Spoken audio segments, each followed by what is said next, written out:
За тэгэхээр 2026 оны төсвийн хилцүүлэг явж байна. За үүн дээр одоо бас ажлын хэсгээс нэмэлт төсөл хөтөлбөрүүд оруулаад ирчихсэн нөхцөл байдалтай байгааг бас эрхлэгч намын зүгээс зарим гишүүд нь хэлж байна. Ер нь энэ төсөв дээр таны хувьд ямар байр суурьтай байна? Одоо төсвийн 3 дахь хилцүүлэг явж байна.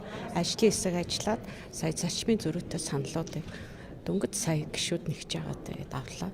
Тэгээ энэ зарчмын зөрүүтэй саналууд дээр бол урсгал зардал болгон хөрөнгийн зардлуудыг бол 331 тэрбумаар буулгасан байна.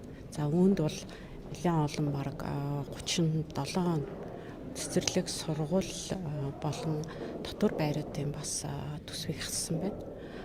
Нэмж байгаа зардал дээр болохоор бас урсгал зардал болон хөрөнгө оруулалтын зардлуудыг бол 361 тэрбумаар нэмсэн байна. Тэгээ энэ дотор ингээд бас жоохон сонирхол татж байгаа төсөвд бол энэ бүсийн хөгжлийн төсөв ингээд 224 тэрбум төсөв дээр нэмж 96 тэрбум төсөв нэмэгдэж байна.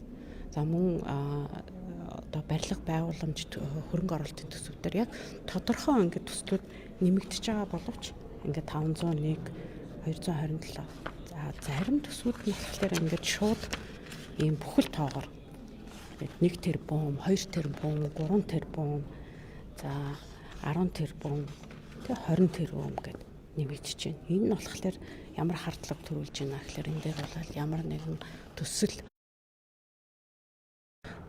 буцааж ажлын хэсэг бол буцаагаад энэ дээр ажиллаад буцаж оруулж ирнэ. Тэгэхэд яг ямар 6 одоо чиглэл нь аль зарчмын зөрүүтэй санал дээр гарах гэдэг дээр ямар ч ойлголтгүй гишүүд ингээд зөвхөн ган хуйг гишүүний ажлын хэсгийн энэ чиглэлээр ингээд санал хураалт явагдаж байна. Энэ бол би одоо бас гишүүдийг бас төөрөгдүүлэхтэй буруу юм дээр санал авах дэмжих юм бас нөхцөл үүсэж байна гэж бодож байна. Тэгэхээр тойргийн гишүүд Конопа 8 алцаад өнөөдөр тойрогтой төсөл хөтөлбөрүүд аваад мөнгө аваад ийм зүйл бас төржүүлж байна гэдэг зүйлийг яриад байна л да. Тэгэхээр таны хувьд ямар байр суурьтай вэ? Уг нь ингээд төсөвчин өөрөө 21 аймаг 330 сумдаа хуваагдчихсан төсөл хөтөлбөрүүд байгаа хэрнээ бүсийн хөгжил гэдэг дахиад нэмэлтээр энэ их мөнгийг тавьж байгаа нь бас хардлага төрүүлж ах шиг байна. Бас энэ ч одоо багш нарын цалин тэтгэвэр нэмэхэд бол ямар ч мөнгө байхгүй боломжгүй гэж хэлсэн хэрнээ өнөөдөр одоо тийм ач холбогдол одоо тий чухлын дараалал гэдэг зүйлийг наалдагдаад байгаа шиг харагдав. Ер нь бол хөрөнгө оруулалтын одоо энэ барилга байгууламжийг бол төслүүдийг ирэмблэх ёстой. Ирэмблжүүлж холбогдлоор нь ингээд хийх шаардлагатай. Ингүүд нэрээ өөрийн чинь хэлж байгаагаар тий одоо бүсийн хөгжлийн бодлоготой уялдуулна гэж байгаа боловч яг ямар газар аль газрыг голчилж ингээд хөгжүүлэх гэдэг байгаа нь ойлгомжгүй байна. Тухайлбал ингээд 330 сумдууд дээр ингээд бүх байгаа төсвөө ингээд тавиад байгаа мó эсвэл яг нөгөө бүсийнхаа хөгжлийнхаа яг хөгжлийн бодлогынхаа дагуу 7-8 яг бүсийнхаа төв дээр хөрөнгө оруулалтаа тавиад байгаа мó жоохон ойлгомжгүй байна. Ялангуяа одоо түрүүний сая хэлж байгаа яг чиглэл аваад буцлаа гэж байна шүү дээ. Тэгэхдээ бүсийн хөгжлийн одоо төсөв маань ингээ 224 тэрбум төгрөг байсан тэрэн дээр нэмэгдээд 96 тэрбум болж байна. Тэгэхэд уул минь мөнгөө одоо багш эмчнэрийнхаа цалинд зарцуулах хэрэгтэй. Тэгэхээр яг тодорхойгүй яг яах гэж байгаа. Би зөвөр өөрөө нэг тооцоол хийж үзсэн л дээ. 224 тэрбумыг ингээд одоо бас хардах би гишүүний хувьд одоо хардах юм бас юутай шүү дээ. Тэгэнгүүт 224 тэрбумыг ингээд тойрогт байгаа гишүүдээр ингээ хуваахлаар 78-аар хуваахлаар нэг 2.8 тэрбум гарч илээ л та. Тэгэхээр тойргийн гишүүний 3 тэрбум гэдэг. Тэр нь тий. Тэгэнгүүт 96 бас тэрбум нэмэгдэж байгаа байхгүй юу. Тэрийг бас 3 тэрбумаар ингээ хувааж үзэхлээр 32 гишүүнд бас тойргийн төсөв нэмэгдэж байгаа мó гэж харагдаж байгаа байхгүй юу.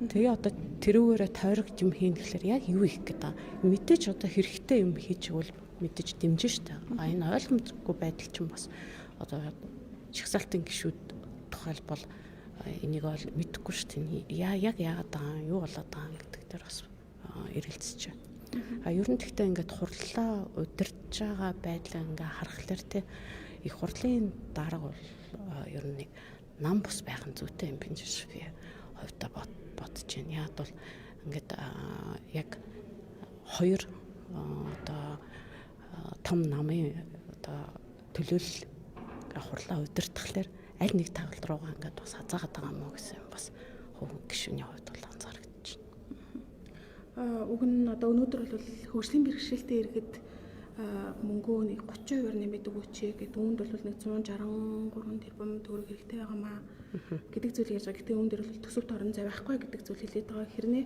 өнөөдөр бол одоо мөнгө байсан байна гэдгийг бас нэлээ бол иргэд олныг харж ах шиг байна тий. Одоо гадаа ч гэсэн бас орны одоо хүмүүс жагсаж штэ тий.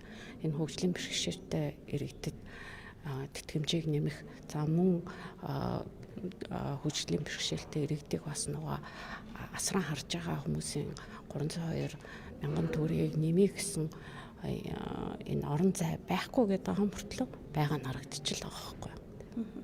За баярлалаа.